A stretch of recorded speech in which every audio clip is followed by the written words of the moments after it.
Okay. మీరు క్రిష్ గారు, ఇప్పుడు మీరు ఈ మధ్య కొన్ని అంటే ఒక సినిమా నుంచి ఎగ్జిట్ అయ్యి ఈ సినిమాలోకి వచ్చి ఈ సినిమా కంప్లీట్ చేసి ఇప్పుడు రిలీజ్కి దగ్గరికి వస్తున్నారు మీరు.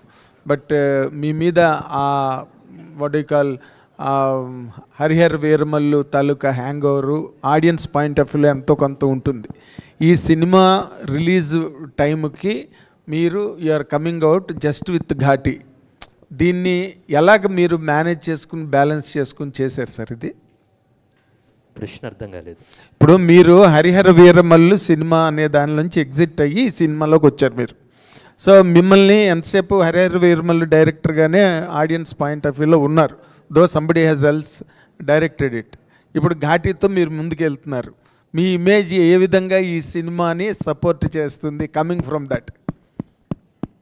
నిజంగా అర్థం కాలేదు. Still you didn't understand. Again I will try.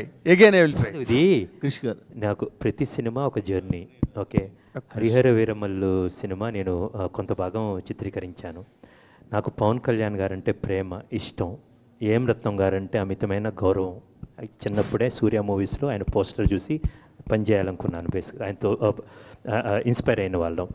కొన్ని షెడ్యూలింగ్ కారణాల వల్ల మేము స్టార్ట్ చేసిన తర్వాత కోవిడ్ కావచ్చు, అనేకమైన షెడ్యూలింగ్ కారణాల వల్ల నేను కొంచెం పక్కకు రావాల్సి వచ్చింది. నా ఇష్యూస్, నా పర్సనల్ ఇష్యూస్ వల్ల నేను పక్కకు రావాల్సి వచ్చింది. సో అది ఆ జర్నీ పూర్తయింది, ప్రయాణం. ఓకే, నా పరంగా పూర్తయింది. అండ్ ఆ జర్నీని ఇంకొక దర్శకులు జ్యోతికృష్ణ గారు కంటిన్యూ చేశారు. ఇప్పుడు అయిన తర్వాత నేను ఈ సినిమాలో ఉన్నప్పుడు పూర్తిగా ఘాటీలా ఉన్నానన్నమాట. బేసికల్గా ఎంత ఫోకస్డ్గా ఉన్నానంటే అంత ఫోకస్డ్గా ఉన్నాను. ఓకే, నేను గమ్యం నుంచి ఘాటీ దాకా ప్రతి సినిమాని, ప్రతి రోజుని, you believe it or not, మనం చాలాసార్లు మాట్లాడుకున్నాం. ఆ రోజే నేను అంత చాలా ఫోకస్డ్గా ఉంటాను యాక్చువల్గా.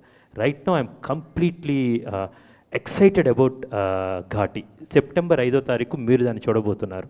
నేను నిన్న నైట్, ఈరోజు మార్నింగ్ చెన్నై నుంచి వచ్చాను. నిన్న నైట్ తమిళ్ ఫుల్ కాపీ చూసామన్నమాట. నేను అగైన్ సార్ రాగానే సారీ చెప్పాను, సార్ తమిళ్లో ఆయనే డబ్ చెప్పారు, తెలుగులో ఏం డబ్ చెప్పారు.